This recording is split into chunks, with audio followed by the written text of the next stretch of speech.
ప్రభునందు ప్రియ దేవుని సంగమా, ఈ దినం మరొకసారి దేవుని సన్నిధిలో మనమందరం కూడా ఈ విధంగా దైవ సందేశాన్ని వినడానికి దేవుడు ఇచ్చినటువంటి యొక్క గొప్ప భాగ్యాన్ని బట్టి మొదటిగా దేవునికి వందనములు తెలియజేస్తున్నాను.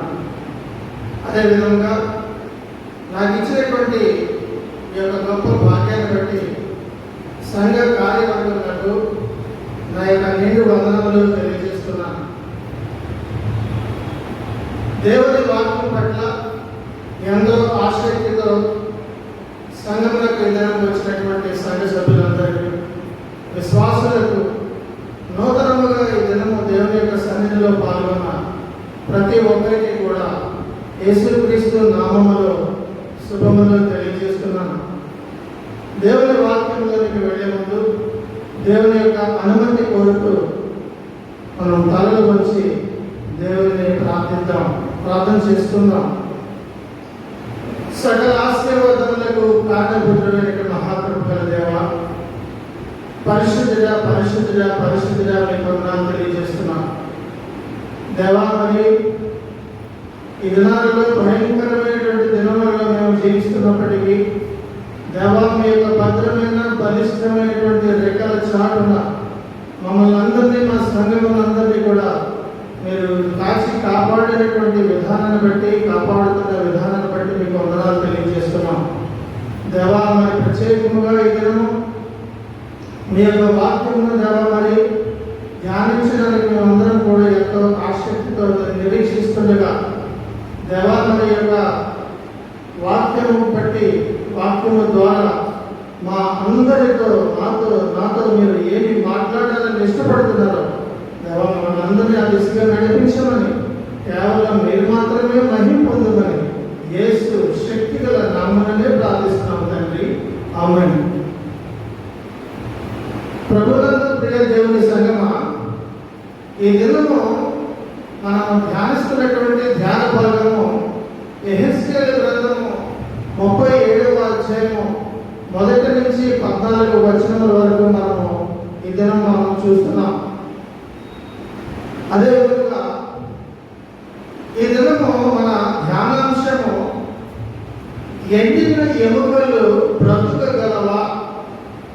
ఈ దినం మన ధ్యానాంశము ఎండిన ఎముకలు బ్రతుకగలవా. Can these bleached bones live. ఎండినటువంటి ఎముకలు బ్రతుకగలవా అనే అంశంలో మనము ధ్యానిస్తున్నాం. మరి ఈ యొక్క అంశం ద్వారా పరిశుద్ధాత్మ దేవుడు అనేకమైనటువంటి ఆత్మీయ సత్యాలు ఈ దినము మనతో మాట్లాడాలని దేవుని నేను ప్రార్థిస్తూ నా యొక్క మాటలను ప్రారంభిస్తున్నాను. యెహెజ్కేలు ప్రవక్త మాత్రమే కాకుండా యాజకుడు కూడా. ఈ యెహెజ్కేలు తన పరిచర్యలో అనేక సార్లు ఆత్మవశుడై దేవుని యొక్క దర్శనముల ద్వారా తన యొక్క పరిచర్యను చేసినటువంటి గొప్ప ప్రవక్త. తన పరిచర్య ప్రారంభంలో కూడా ఒక మాట మనం చూస్తాం. యెహెజ్కేలు 3:14 చూస్తాం. అభివృద్ధి ఆత్మ నన్ను ఎత్తి తోడుకొని పోగా నా మనస్సులకు కలిగిన రౌద్రాగ్ని చేత బహుగా వ్యాకులపడుచు కొట్టుకొని పోయినప్పుడు యెహోవా హస్తము నా మీద బలముగా వచ్చెను అని తన పరిచర్య ప్రారంభంలో ఈ యొక్క దర్శనాన్ని తాను చూస్తాడు. మరొకసారి యెరూషలేము ఆవరణముల దగ్గర ఆత్మచేత కొనుకోబడి అక్కడ కూడా తాను ప్రవచిస్తాడు. మరి ఇప్పుడు ఈ దినము మనము ధ్యానించినటువంటి చదివినటువంటి యెహెజ్కేలు గ్రంథం 37వ అధ్యాయం నుంచి ఈ దినము ఆత్మవశుడై యెహెజ్కేలు యెహోవా తోటి కొడుకుని పోయి ఎముకలు ఉన్నటువంటి ఒక లోయలోనికి తను తీసుకొని వెళ్ళబడతాడు. The Spirit brought him in a vision to a valley filled with many bleached bones. ఆ ఎముకల దగ్గరికి లోయలోకి వెళ్ళినప్పుడు యెహెజ్కేలు అంతా కూడా చూస్తున్నాడు. అక్కడ పరిస్థితి అంతా ఎలా ఉందంటే చుట్టూ కూడా ఎముకలు, అవన్నీ కూడా చల్లా చెదరైపోయినటువంటి అస్థిపంజరాలు చాలా కాలం అయిపోయినటువంటిగా కనిపిస్తున్నాయి. అక్కడ ఉన్నటువంటి ఆ యొక్క ఎముకలు అనగా ఎముకలుగా మారక ముందు కుళ్ళిపోయి చెల్లాచెదరైపోయినటువంటి అస్థిపంజరాలు, వీటన్నింటినీ కూడా రాబోలు తిట్టు దుష్ట పురుగులు తినగా మిగిలినటువంటి యొక్క ఎముకలు ఎండకు ఎండిపోయి ఉన్నటువంటిగా మనకు కనిపిస్తున్నాయి. ఎముకలుగా మారినటువంటి వీరందరూ కూడా ఒక మారణ హోమం ద్వారా చంపబడినట్టుగా కనిపిస్తున్నారు. వీరందరూ కూడా యోధా సైన్యంగా కూడా మనము చూస్తున్నాం. ఈ యోధులలో అత్యంత అవమానకరమైనటువంటి విషయము లేదా జరిగిన సంఘటనలు ఏమిటంటే, చనిపోయినటువంటి వ్యక్తి శుభ్రపరచకుండా గుడ్డలు కట్టకుండా వాటందరినీ కూడా అలాగ విడిచిపెట్టి సమాధి చేయకుండా విడిచిపెట్టడం అనేది యోధా తాలూకా మతములను కూడా గొప్ప అవమానకరమైనటువంటి సంఘటన. అయితే నేటి దినాలలో కూడా మనం చూస్తున్నాం, ఈ కరోనా వలన అనేక మంది చనిపోతున్నప్పుడు కనీసం సొంత తండ్రి అయినా సరే, తల్లి అయినా సరే, పిల్లలైనా సరే దగ్గరికి వెళ్ళి వాళ్ళ మీద పడి ఏడ్చి వారి యొక్క బాధను వెళ్ళగక్కేటువంటి పరిస్థితి కూడా లేనటువంటి దినాలలో మనం జీవిస్తున్నాం. గొప్ప ఎంతకంటే భయంకరమైనటువంటి దినాలు గతంలో మనం ఎప్పుడూ చూసి ఉన్నాం. ఈ యొక్క మాటను మనం నోటితో అనలేము, కానీ రోడ్ల మీద చనిపోయినటువంటి సమూహంగా ఉన్న కుక్కలన్నింటినీ కూడా తీసుకెళ్ళి ఒకే గోతిలో ఎలాగైతే కప్పెట్టేవారో అదే విధంగా నేటి మానవులను కూడా ఒక జేసీబీ ద్వారా గోతిలో కప్పెడుతున్నటువంటి భయంకరమైన ఘోరమైన భరించలేనటువంటి పరిస్థితులలో మనం జీవిస్తున్నాము. ఈ సహోదరి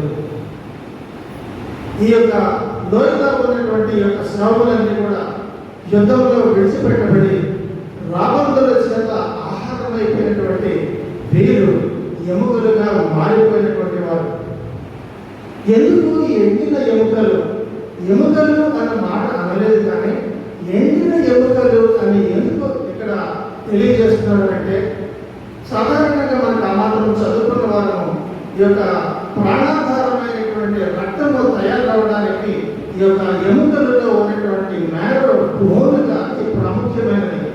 అది ఏమాత్రం ఉన్నా సరే ఆ యొక్క స్టెమ్ సెల్స్ ద్వారా తిరిగి రక్తము అనగా ప్రాణాధారమైనటువంటి రక్తము ఉండే అవకాశం ఉంది.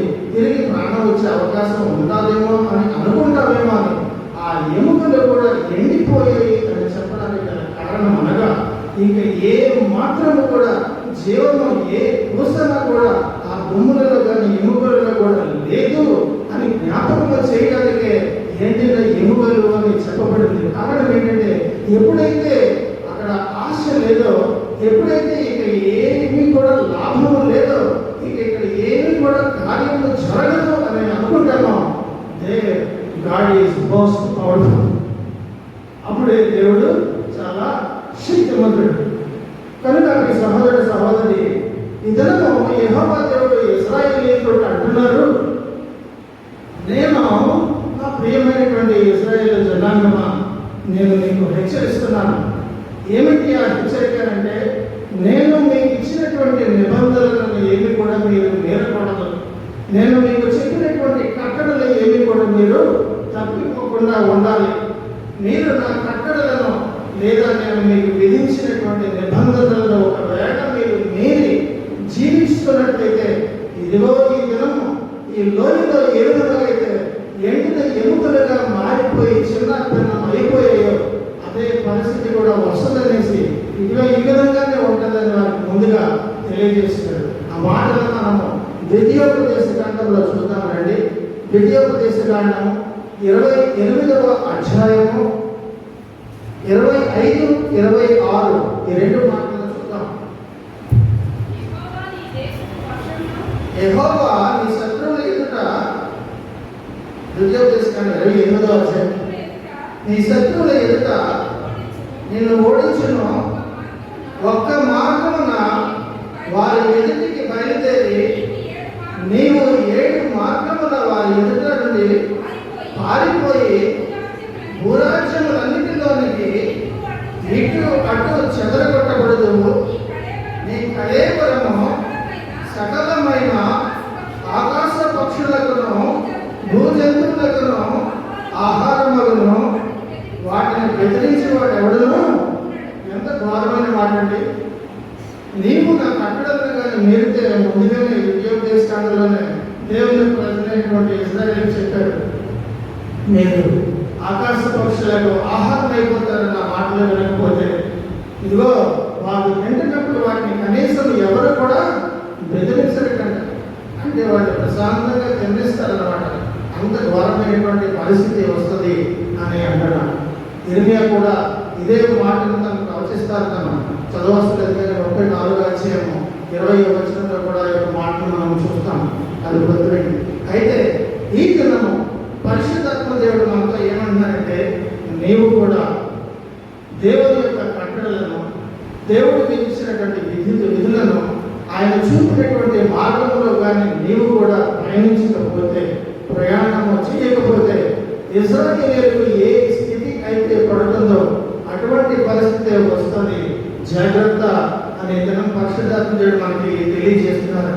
నీవు కూడా ఈ దినము పాపమును విడిచిపెట్టకుండా, పాపమే నాకు ఇష్టము, పాపమును నేను వదలలేకపోతున్నాను, పాపము లేకుండా నేను జీవించలేను అని మనసులో అనుకుంటున్నటువంటి వారితో ఈ దినము పరిశుద్ధాత్మ దేవుడు అంటున్నారు, నీకు నీ శత్రువుల ఎదుట అవమానము తప్పదు. నీ యొక్క సమస్యలనే శత్రువుల ఎదుట నీకు పరాజయము తప్పదు అనే దినము పరిశుద్ధాత్మ దేవుడు మనకి తెలియజేస్తున్నారు. ఈ సహోదరి ఈ దినము అంతా అంటారు, నా మాత్రపు ఆరాధన చాలనేటువంటి పరిస్థితుల్లో మనం ఉన్నాం. ఏదో మనము ఆలయంలోకి వచ్చాము, ఏదో కుటుంబ ప్రార్థన చేస్తున్నాము, ఏదో దైవజనుడి దగ్గరికి వచ్చి ప్రార్థన చేయించుకున్నాము అనే విధముగా ఆషామాషిగా దేవుడిని ఆరాధిస్తూ ఆషామాషిగా ప్రార్థన చేసుకుంటే సరిపోతుంది అనేటువంటి పరిస్థితులలో మనం ఈ దినము లేవని ఈ దినం మనం జ్ఞాపకం చేసుకోవాలి. రహస్యమైనటువంటి ప్రార్థనలు చేస్తున్నావా, కన్నీటి ప్రార్థనలు చేస్తున్నావా అనే దినం పరిశుద్ధాత్మ దేవుడు నిన్ను అడుగుతున్నారు. సహోదరుడ సహోదరి, దేవుడు మనం చేసేటటువంటి కార్యాలన్నింటినీ కూడా ప్రార్థన ఒకటే ఉంటే చాలు. ప్రార్థన చేసుకున్నాము కదా, ఇంటికి వెళ్ళిపోయి మనం మన పనులు చూసుకుంటే ఆ యొక్క ఆటోమేటిక్గా కార్యం జరిగిపోతుంది అన్నటువంటి పరిస్థితుల్లో లేవు మనం. ఈ సహోదరుడ సహోదరి, God feeds the birds but he does not throw the worms into their nests. దేవుడు పక్షులను పోషిస్తానని చెప్పారు, కానీ ఆహారాన్ని తీసుకెళ్లి వారి గూట్లో వేసేస్తానని చెప్పలేదు. నువ్వు చేయవలసినటువంటి ప్రయత్నము ప్రార్థన సహకారంతో నువ్వు చేయాలి. నువ్వు ఏ విధంగా ఏ విషయంలో నేటి పరిస్థితులను బట్టి, నీ యొక్క వ్యక్తిగతమైనటువంటి విషయాలు బట్టి, కుటుంబపరమైనటువంటి విషయాలు బట్టి, ప్రతి విషయాన్ని బట్టి చేయవలసినటువంటి ప్రార్థన ఎలాగ చేయాలని అంటే ఫెర్వెంట్ ప్రేయర్, తీవ్రమైనటువంటి ప్రార్థన చేయవలసినటువంటి దినాలలో మనము ఉన్నామని పరిశుద్ధాత్మ దేవుడు మనకి జ్ఞాపకం చేస్తున్నారు. ప్రియ సహోదర సహోదరి, అయితే యెహోవా దేవుడు యెహెజ్కేలుతో అంటున్నారు, ఎముకల లోయలోకి దర్శనంలో తీసుకొని వెళ్ళిపోయి అక్కడ అంతటా కూడా నడిపించారు. ఎముకల లోయలోకి వెళ్ళిన తర్వాత అక్కడ ఏంటి చూస్తామండి? మామూలుగా మరణైనా సరే బాబు ఒకసారి శ్మశానానికి వెళ్ళి అక్కడ అన్ని కూడా తగలబెట్టేసినటువంటి అస్థిపంజరాలు ఉన్నాయి, ఒకసారి చూసిరా అని మనతో అంటే ఏమంటామండి? అస్థిపంజరాలు ఏంటి చూస్తామంటే అక్కడ ఎముకలు ఉంటాయి అంతే కదా, ఇంక దాని గురించి వెళ్ళి చూడటం ఎందుకు అన్న ప్రశ్న లేదా ఆలోచన మనకు వెంటనే వస్తుంది. యెహెజ్కేలుని అంటున్నారు, అక్కడ మన వాక్యంలో కూడా చూసాం, ఇటు అటు నడవమన్నారు. ఆ లోయలోని కంటిని కూడా తీసుకొని వెళ్ళిపోయి అక్కడ లోయ ప్రారంభం నుంచి చూస్తే అక్కడ చూసారని చెప్పేస్తే సరిపోతుంది, కానీ అక్కడి నుంచి నడు, ఇటు అటు వెళ్ళు అని చెప్తే ఏంటి దేవుడు ఈ ఎముకలను నన్ను చూసి వీటి దగ్గరికి వచ్చి మాట్లాడమంటున్నారు, వీటిని మళ్ళీ చూడమంటున్నారు. ఏ ఎముక ఒకలాగా ఉంటుంది, ఆ ఎముక ఒకలాగా ఉంటుంది, ఏ హస్తపంజరం ఒకలాగా ఉంటుంది, ఆ హస్తపంజరం ఒకలాగా ఉంటుంది. ఇందులో తేడా ఏంటి? ఇక్కడ ఒక హస్తపంజరం చూస్తే చాలు కదా, ఆ శివాలయం కూడా అలాగే ఉంటుంది కదా అని ఆలోచనతో అనుకుంటున్నాడు యెహెజ్కేలు. ఎందుకు నన్ను ఈ యొక్క దర్శనంలో ఎముకలలో ఎందుకు నన్ను తీసుకొచ్చారు? ఈ ఎముకలను నాకు ఎందుకు చూపిస్తున్నారు? వీటిని చూసి నేను చెప్పాలి? మనుషులకి నేను చెప్పాలి కదా ఏదైనా ప్రవచనాలు. అస్పృశ్యాలకి ఎముకలకి వచ్చి కదా ఇక్కడ ప్రవచించమని చెప్తున్నారండి. అందుకు నన్ను ఇక్కడ ఎందుకు తీసుకొచ్చారు అన్న ఆలోచనలో ఉంటున్నప్పుడు దేవుడు యెహెజ్కేలు యొక్క ప్రశ్నతో సమాధానం చెప్పారు. 37వ అధ్యాయం 3వ వచనంలో అంటున్నారు చూడండి. ఆయన నరపుత్రుడా, ఎండిపోయిన ఈ ఎముకలు చాలండి, ఎండిపోయిన ఈ ఎముకలు బ్రతకగలవా అని అటు ఇటు తిరిగి చూసిన తర్వాత అడుగుతున్నాడు, ఆలోచిస్తున్నాడు. ఎండిపోయిన ఎముకలు బ్రతకగలవా అని దేవుడు నన్ను అడగడం ఏంటి? ఆయన తెలియదా? ఆయనకు అన్ని తెలిసి కూడా నన్ను ఎందుకు అడుగుతున్నారు, నేనేంటి సమాధానం చెప్తానన్నా అని యెహెజ్కేలు అడుగుతున్నాడు, ఆలోచిస్తున్నాడు.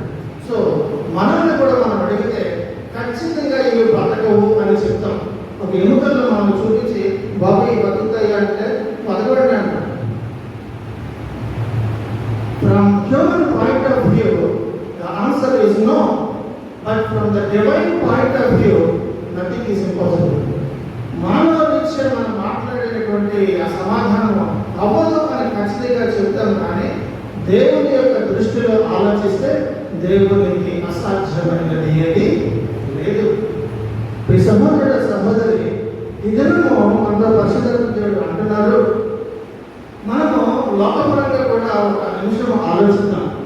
ఏమిటంటే ఈ దినాల్లో చాలా అడ్వాన్స్డ్ టెక్నాలజీలో ఉన్నటువంటి మానవుడు కూడా చాలా బాగా ఉన్నతమైనటువంటి చదువులకు వెళ్ళినటువంటి వారికి మనకు తెలిసి ఎక్కడైనా సరే ఒక యాక్సిడెంట్ కానీ లేకపోతే ఏదైనా ఒక పెద్ద కేసు అయితే అక్కడికి వెళ్ళి దీని గురించి మీరు సిటీ స్టేట్కి పెట్టామంటే మరి యొక్క చంపబడ్డా చచ్చిపోయడా న్యాచురల్గా తెలియాలంటే అన్నప్పుడు ఆ సమాధిలోకి వెళ్ళి అక్కడి నుంచి ఎముకలు తీసి వాటిని అన్నింటినీ కూడా మళ్ళీ ఎగ్జామిన్ చేసి ఆ యొక్క నిజంగా న్యాచురల్గా సహజంగా చనిపోయాడా లేదా ఎవరైనా పాయిజన్ పెట్టారా అని తెలుసుకునేటటువంటి స్థాయి టెక్నాలజీ దినాల్లో మనందరికీ తెలుసండి. ఆ యొక్క ఎముకలన్నింటినీ కూడా అనాలిసిస్ చేసి వారి గురించి చెప్పగలిగేటటువంటి వారిని ఫోరెన్సిక్ ఆంథ్రోపాలజిస్ట్స్ అంటారు. వీళ్ళు ఒక ఎముకను చూసి దీని వయసు ఎంత, ఈ యొక్క అస్థిపంజరం మగదా ఆడదా, చిన్నపిల్లదా, లేదా ఎక్కడైనా దెబ్బలు తగిలిందా, పాయిజన్ చేయబడ్డారా, ఇంకా ఇతరత్రవన్నీ కూడా చెప్పగలిగేటటువంటి రోజుల్లో మనం ఉన్నాం. అంతేకాకుండా ఆ స్కల్ తాలూకా దీన్ని బట్టి కూడా ఫేషియల్ ఫీచర్స్ ముఖ కవళికలు కూడా ఇంచుమించుగా ఎలా ఉంటుందని చెప్పేటటువంటి రోజులలో మనం ఉన్నాం. ఒక అస్థిపంజరాన్ని చూసి దాని హిస్టరీ అంతా చెప్పేదాన్ని ఆస్టియోబయోగ్రఫీ అంటారు. పూర్తిగా ఒక అస్థిపంజరాన్ని చూసిన వెంటనే పూర్తిగా దాని యొక్క పూర్వోత్తరాలు అన్ని చెప్పగలిగేటువంటి స్థాయి టెక్నాలజీ మనకి మనకు ఉన్నది.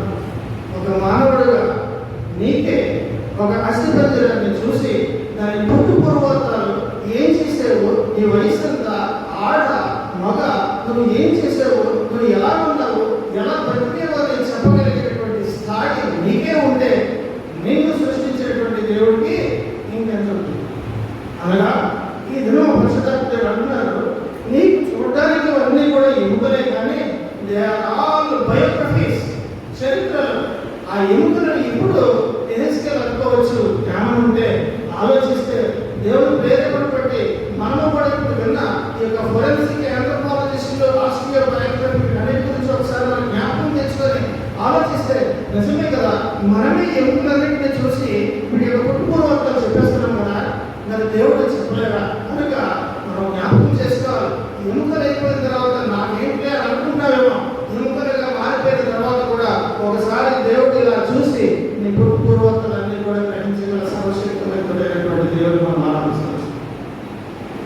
కనుక మీ సహోదరి ఏదైనా మనతో అంటున్నారు, ఎండిపోయిన ఎముకలు అంటే పరికరాలు కాదు. రోమీయులకు రాసినటువంటి పత్రిక 4వ అధ్యాయం 17వ వచనంలో మాట చూద్దామంటే, రోమీయులకు రాసినటువంటి పత్రిక 4వ అధ్యాయం 17వ వచనం, తాము విశ్వసించిన దేవుని ఎదుట అనగా మృతులను సజీవులుగా చేయ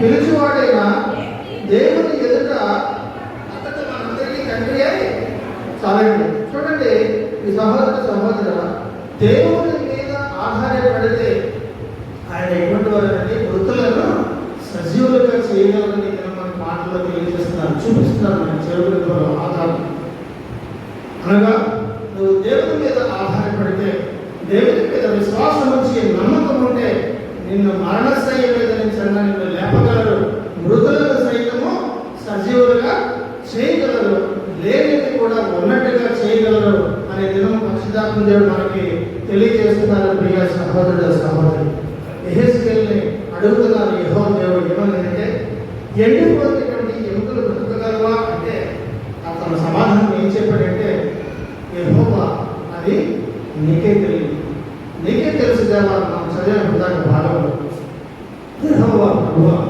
అది నీకే తెలియను అని అంటాడు. యెహెజ్కేలు రకంలో పర్వతముల తట్టు చూసి ప్రవచించాడు, అరణ్యం వైపు చూసి కొనుకోబడి అక్కడ ప్రవచించాడు. కానీ ఈ దినము ఈ యొక్క ఎండినటువంటి ఎముకల లోయలోకి వచ్చి ఇప్పుడు ప్రవచించడం ప్రారంభించాడు. ఇక్కడ ప్రవచించుట అంటే మనం ఆలోచిస్తే దేవుని మాట ఉచ్చరించుట, దేవుని మాటను పలుకుట, దేవుని మాటను పలుకుట ద్వారా సృష్టి జరిగింది. దేవుడు మాట పలుకుట ద్వారా స్వస్థత జరిగింది. దేవుడు మాట పలుకుట ద్వారా మోగవాడు మాట్లాడాడు. దేవుడు మాట పలుకుట ద్వారా గుడ్డివాడు చూపు పొందాడు. లాజరు సమాధిలో ఉన్నప్పుడు లాజరు బయటకు రా అని బిగ్గరగా కేక వేసినప్పుడు చనిపోయిన వాడు కాళ్ళు చేతులు ప్రేత వస్త్రములతో కట్టబడిన వాడే బయటికి రాలేదా? మనం చదవలేదా? ఆ విషయం అంతా కూడా జ్ఞాపకం తెచ్చుకోమని తెలియజేస్తున్నాను. ఈ సహోదరుడ సహోదరి, దేవుని వాక్యము సజీవమై బలము గలదై రెండంచులు గల ఎటువంటి ఖడ్గము గంటలు వాడిగా ఉంది, ప్రాణాత్మలను కేట్లను మూలికలు విభజించినంత మట్టుకు దూర్చు హృదయం యొక్క తలంపులను ఆలోచనలను శోధించున్నదని మనం చదవలేదా? ఈ సహోదరుడ సహోదరి, దేవుని మాట రెండంచులు గల వాడి గల ఖడ్గములాగా ఈ దినము ఈ యొక్క ఎముకల లోయలో ఉన్నటువంటి ఎముకలలోనికి దూరి ఆశ్చర్యకరమైనటువంటి అద్భుతము జరగబోతుంది.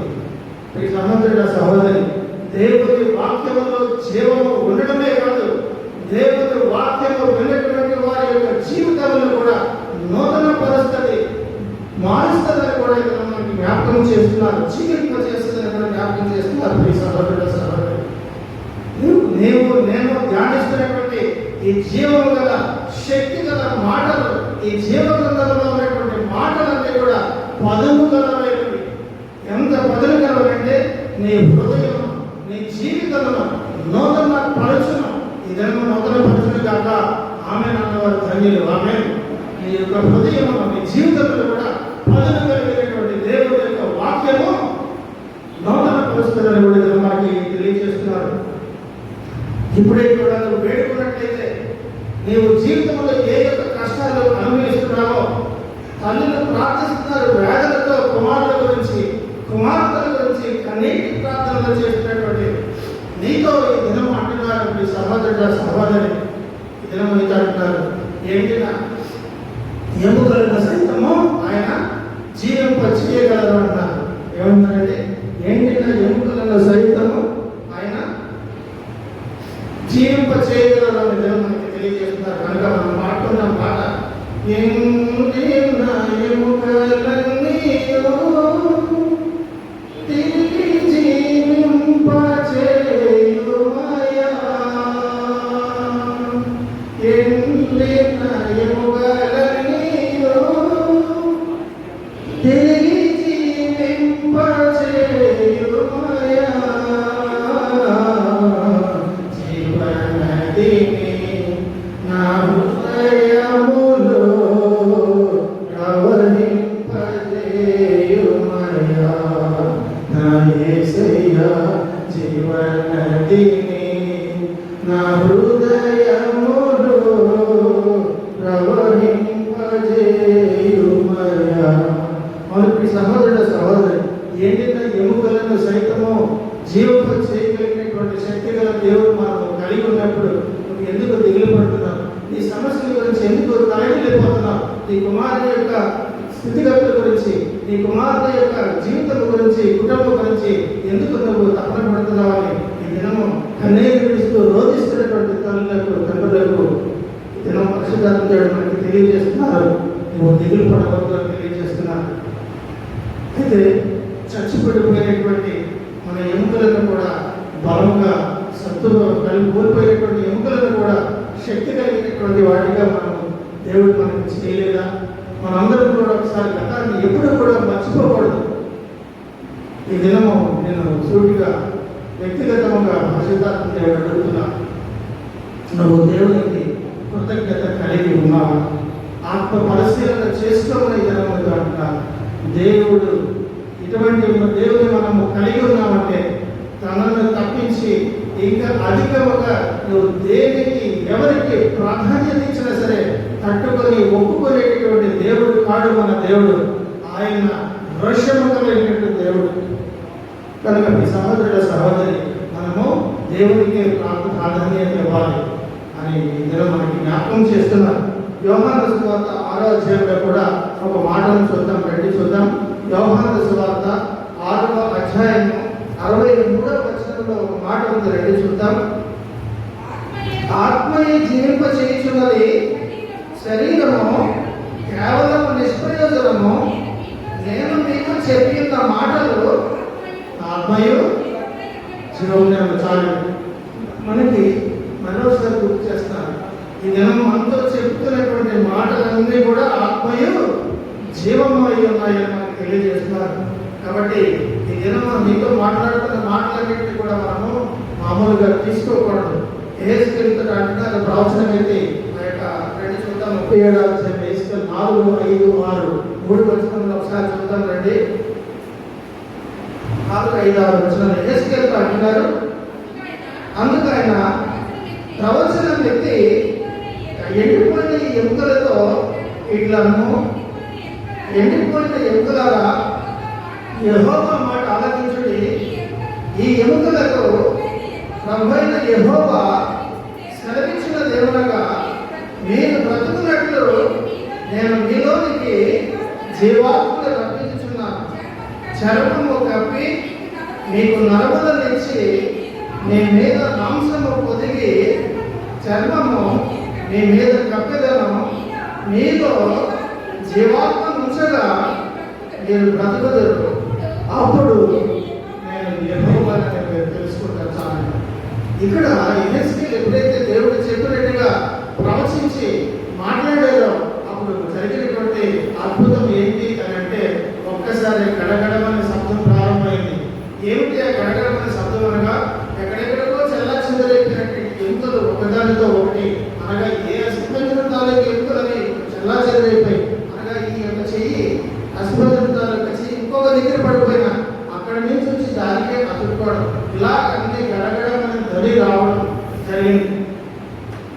ఎముకలు ఒకదానితో ఒకటి కలుసుకున్నాయి, నరములు వచ్చాయి, మాంసం దాని మీద పొదపడింది, ఆ తర్వాత దాని మీద చర్మంతో కప్పబడింది.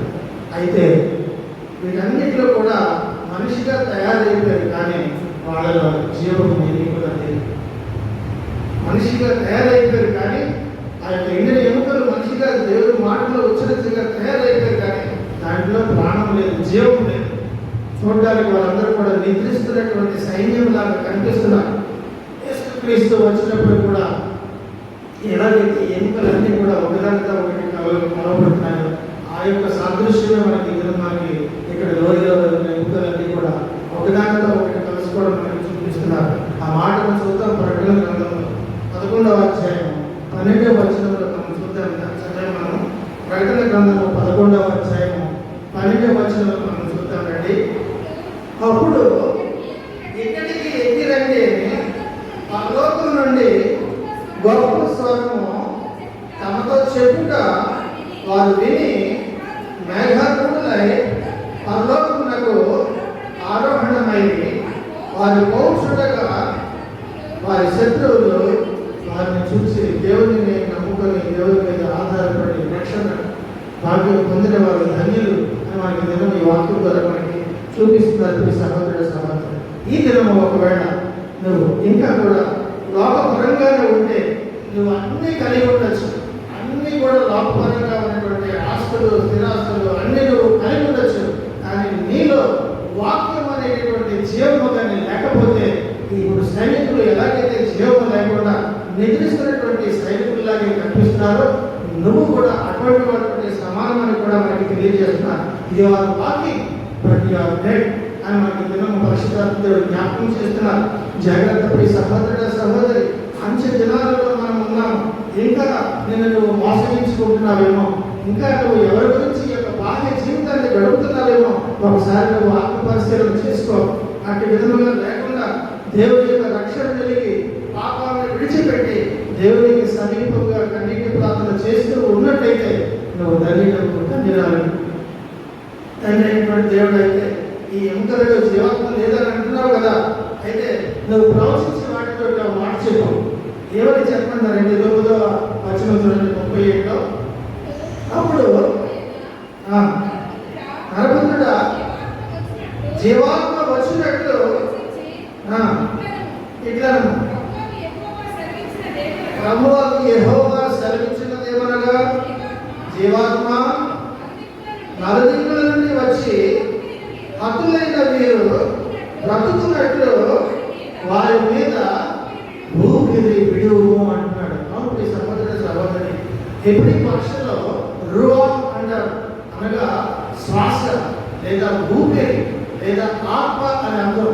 దాన్ని విడువు అని చెప్పినప్పుడు ఆ కార్యం జరగడం ప్రారంభమైంది. ఆదాము కూడా మొదలను ఆదాము సృష్టించినప్పుడు ఇలాగా మనం గమనించినట్లయితే ఆదికాండం 2వ వచనంలో మనం చూస్తాము. మొట్టమొదటి మట్టితో తయారు చేసిన వెంటనే వేసుకోలేదండి, అంతే కదండి. నరుని మొట్టమొదట దేవుడు ఆదామును ఎలా చేశారు చూడండి. అక్కడ దేవుడైన యెహోవా నేల మట్టితో నరుని నిర్మించి ఆ తర్వాత ఏం జరిగిందండి, వారి నాసిక రంధ్రంలో జీవాత్మ మొదగా నరుడు ఊపిరి నరుడు జీవాత్మ అనగా మొట్టమొదట అక్కడ కూడా మామూలుగా ఉండాలి చెప్పినట్టుగానే ఊపిరి లేనటువంటి వాడు. కానీ దేవుని యొక్క ఊపిరి జీవాత్మ ఎప్పుడైతే అందులో ఊదేరో నాసిక రంధ్రంలో నరుడు జీవాత్మ. ఇది ఎందుకు మాట జ్ఞాపకం చేస్తున్నారంటే, ఇక్కడ కూడా యెహెజ్కేలు దేవుని మాటను విని అలుకగా జీవాత్మ నలుదిక్కుల నుండి వచ్చిందండి. నలుదిక్కుల నుండి కూడా వచ్చి హతులైన మీరు బ్రతుకున్నట్లు వారి మీద ఊపిరి విడుము అని పలికిన వెంటనే దేవుని నుండి ఊపిరి వచ్చి చచ్చని శవములలోనికి ప్రవేశించి వారు సజీవులై వారందరికీ కూడా ఊపిరి వచ్చింది.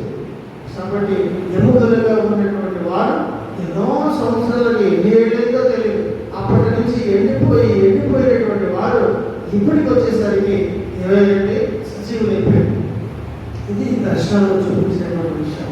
ఎందుకు ఈ యొక్క దర్శనం చూపించారు అంటే, ఈ ఎండినటువంటి ఎముకలు, నిర్జీవం అయిపోయినటువంటి ఎముకలు, చల్లాచెదురైపోయినటువంటి బ్లీచ్డ్ బోన్స్, ఇవన్నీ కూడా ఇజ్రాయేలును సూచిస్తున్నాయి. ఈ యొక్క ఇజ్రాయేల్ యొక్క పరిస్థితి కూడా ఎలా ఉందంటే, ఎండిన ఎముకల వల్లే నిరీక్షణ లేనటువంటి వారిగా ఉన్నారు. కారణము ఏమిటంటే, వీరు యేసుక్రీస్తుని అంగీకరించట్లేదు. అయినా సరే మీరు ఎటువంటి పరిస్థితులలో ఉన్నా సరే మీరు నేను రక్షిస్తాను అని అంటున్నారు. With God all things are possible. దేవుడికి అసాధ్యమైనది ఏది మాట మనం చాలని మన జీవితంలో ముందుకు వెళ్ళడానికి.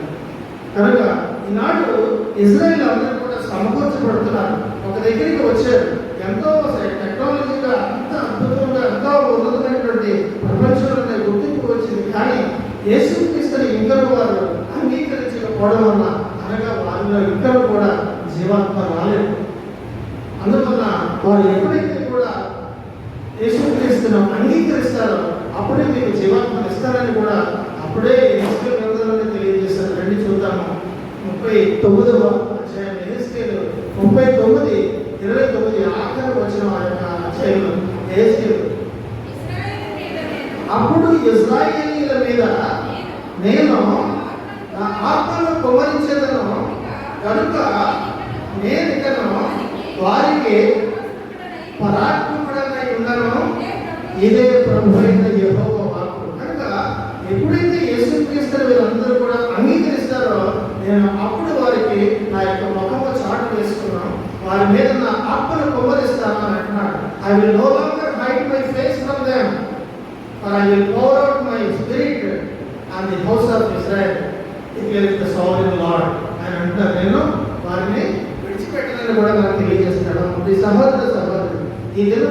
మాటలను బట్టి వ్యక్తిగతంగా మీతో కూడా అంటున్నారు. ఇశ్రాయేలీయులు ఎలాగైతే ఎండిన ఎముకల వలె అయిపోయి నిరీక్షణ లేకుండా నిర్జీవంగా బతుకుతున్నటువంటి ఈ రోజు ఎంతో హై ప్రొఫైల్లో ఉన్నప్పటికీ, ప్రపంచంలోనే గుర్తింపు ఉన్నప్పటికీ కూడా వారు నిర్జీవులుగానే ఉన్నప్పటికీ కూడా మెస్సీని అంగీకరిస్తే వారిలో జీవం ఇస్తాను, నా యొక్క ఆత్మను వారి మీద కుమరిస్తానని ఎలాగైతే చెప్పారో, నీవు కూడా వాక్యం విన్నటువంటి నేను కూడా యేసుక్రీస్తును అంగీకరించడమే కాకుండా పాపములను విడిచిపెట్టినట్లయితే ఈ దినము నీతో మాట్లాడుతున్నారు, నీ మీద కూడా నేను నా యొక్క ఆత్మను కుమరింపచేస్తాను అని దినం పరిశుద్ధాత్మ దేవుడు తెలియజేస్తున్నారు. ఇక నా ముఖమును నీకు చాటు చేయను అనగా దేవుడు మనకు తోడై ఉంటే నీకు అసాధ్యమైంది ఏది కూడా లేదని కూడా మనం తెలుసుకోవాలి. సహోదరి, ఇప్పుడు నీ జీవితంలో దేవుడిని ఆహ్వానించాలి. సహోదరి, ఎంతవరకు ఒకవేళ దేవుడిని ఎరగకుండా ఏదో వచ్చి వెళ్ళిపోతున్నట్టుగా ఉన్నాలో ఒకవేళ, కానీ ఈ దినం నీతో వ్యక్తిగతంగా పరిశుద్ధాత్మ మాట్లాడుతున్నారు. ఈ క్షణమే నువ్వు దేవుడిని నీ జీవితంలోకి ఆహ్వానించు అని కూడా ఇదైనా పరిశుద్ధాత్మ దేవుడికి తెలియజేస్తున్నారు. ఒకవేళ నువ్వు అనుకుంటావేమో, అయ్యో నా యొక్క జీవితము, నా యొక్క పరిస్థితి ఈ యొక్క ఎండిన ఎముకల వల్లే ఉన్నదండి, నేను బాగుపడే ప్రసక్తి లేదు అని అనుకుని నువ్వు ఒకవేళ దేవుని ఆలయంలోకి వచ్చి నువ్వు అంగలాడిస్తూ మనసులో నువ్వు పావులను కుమరము చేస్తూ కుమరిపోతూ నువ్వు బోధిస్తున్నావేమో, నీకు అంటున్నారు ఈ దినము నీ మనశ్శాంతిని తిరిగి నీకు తీసుకొని వస్తానంటున్నారు. నువ్వు పోగొట్టుకున్నటువంటి ప్రతిదీ కూడా నీకు తిరిగి దినము నీకు సమకూరుస్తానంటున్నారు. చిన్న భిన్నమైనటువంటి నీ పరిస్థితులన్నింటినీ కూడా ఒక దగ్గరికి ఒడ్డుకు చేరుస్తారని కూడా ఈ దినం నీకు అంటున్నారు. నీ యొక్క కన్నీటిని ఆనంద బాష్పాలుగా మారుస్తారని కూడా పరిశుద్ధాత్మ మనకి తెలియజేస్తున్నారు. కండిషన్ ఏంటంటే నువ్వు దేవుని నీ యొక్క జీవితంలోకి ఆహ్వానించాలని సహోదరి. ఈ దినము నీవు ఆలయంలోనికి ఏ ఒక్క మాటలు బట్టి ఏ ఒక్క విధముగా వచ్చి ఉండొచ్చు, కానీ ఈ దినం ఒక నూతన సృష్టిగా నువ్వు దేవుని యొక్క ఆలయం నుంచి బయటికి వెళ్ళాలని పరిశుద్ధాత్మ దేవుడు భగవంతుడు యేసుక్రీస్తు ఆశిస్తున్నారు. ప్రియ సహోదరి, with God all things are possible. దేవునికి అసాధ్యమైనది ఏది లేదు. ఈ భయంకరమైనటువంటి పరిస్థితులన్నింటినీ కూడా మనం ఆలోచించినట్లయితే ఇంట్లో ఇన్నాళ్ళు కూడా ఉండిపోయి ఎక్కడికి వెళ్ళకుండా కరోనా నుంచి ఒకరినొకరు కాపాడుకొని హ్యాపీగా ఉండొచ్చు. కానీ ఎంతగా బయటికి వెళ్ళకపోతే కుటుంబ పోషణ జరగదు. ఉద్యోగరీత్యా కూడా వెళ్ళకపోతే తప్పదు. ఇంట్లో ఒకరోజు ఉన్నాము, 2 నెలలు ఉన్నాము, 4 నెలలు ఉన్నాము, కానీ ఇక వెళ్ళక తప్పదు. డబ్బులు లేక తప్పదు, కుటుంబాన్ని పోషించక తప్పదు అని అటువంటి పరిస్థితుల్లో ఉన్నటువంటి మనందరితో అంటున్నారు, నీకు కాపుదల ఇస్తానంటున్నారు. నీవు ఎటువంటి పరిస్థితుల్లో నువ్వు వెళ్ళవలసి వచ్చినా, బయటకు వెళ్ళవలసి వచ్చినా, ఈ చుట్టూ కూడా ఈ యొక్క రోగం యొక్క పాండమిక్ అనేది ఎంత భయంకరంగా ఉన్నా ఈ దినము ఇప్పటి వరకు నేను కాపాడేటటువంటి శక్తి కలిగినటువంటి దేవుడు నీకు ముందు కాపాడట, ఆయన నేను కాపాడతానని కూడా ఈ దినం మనకి పరిశుద్ధాత్మ దేవుడు తెలియజేస్తున్నారు. కాబట్టి ఈ దినము వాక్యమైనటువంటి ప్రతి ఒక్కరు కూడా దేవుని యొక్క మాటలు బట్టి ఉజ్జీవింపబడి దేవునికి అసాధ్యమైనది ఏది లేదు అని గ్రహింపుతోటి ఆనందముగా కుటుంబంతో గడిచే ఆ సంతోషంగా బయటకు వెళ్ళి అందరూ కూడా పోగొట్టుకున్నవన్నీ కూడా తిరిగి పొందుకోవాలని, రక్షణ ఆనందంలో ఉన్న వారు ప్రతి ఒక్కరూ ఉజ్జీవింపబడి ఇంకనో కన్నీటి ప్రాంతంలో ఎదిగేలాగా వెళ్ళాలని కోరుతూ నా యొక్క మాటలను నేను ముగిస్తున్నాను. ప్రార్థన చేసుకున్నాను. సకల ఆశీర్వాదములకు కారణభూతులైన మహాప్రభులైన మీకు వందనాలు. నీకు అసాధ్యమైనది ఏదైనా ఉందా? లేదు దేవతండి. ఈ దినము ఎండిన ఎముకలను సహితము ఎలాగ మీరు జీవంపై చేస్తారో నాకు సదృశ్యంగా చూపించారు దేవా. నిజమే దేవా, నాకు తెలిసి కూడా మేము ఆషామాషిగా వచ్చి వెళ్ళిపోయి ఆషామాషిగా ప్రార్థన చేసుకుంటూ వెళుతున్నామేమో. ఈ దినం నుంచి దేవా నూతన సృష్టిగా ఉండబడటానికి మేము ఇష్టపడుతున్నాం దేవా. దయతో వచ్చినటువంటి వారందరినీ ఆశీర్వదించండి. తనలో వచ్చి ప్రార్థిస్తున్నటువంటి ప్రతి ఒక్కరిని కూడా మీరు అభిషేకించండి. మీ ఊపిరిని దేవా ఈ దినము నూతనమైనటువంటి ఆత్మను, నూతనమైనటువంటి ఊపిరిని మీరు అందరిపై విడివమని ప్రతిమాలు పెట్టుకుంటున్నాం దేవా. నూతన సృష్టిగా మీ అందరం కూడా బయటకు వెళ్ళడానికి కృప చూపించమని, సాక్షులుగా నిలబెట్టమని, ఈ సంఘం అందరినీ కూడా ఉజ్జీవింప చేయమని, కేవలం మీరు మాత్రమే మహిమ పొందమని యేసు శక్తి గల నామమునే ప్రార్థిస్తున్నాం తండ్రి. ఆమేన్. దేవుని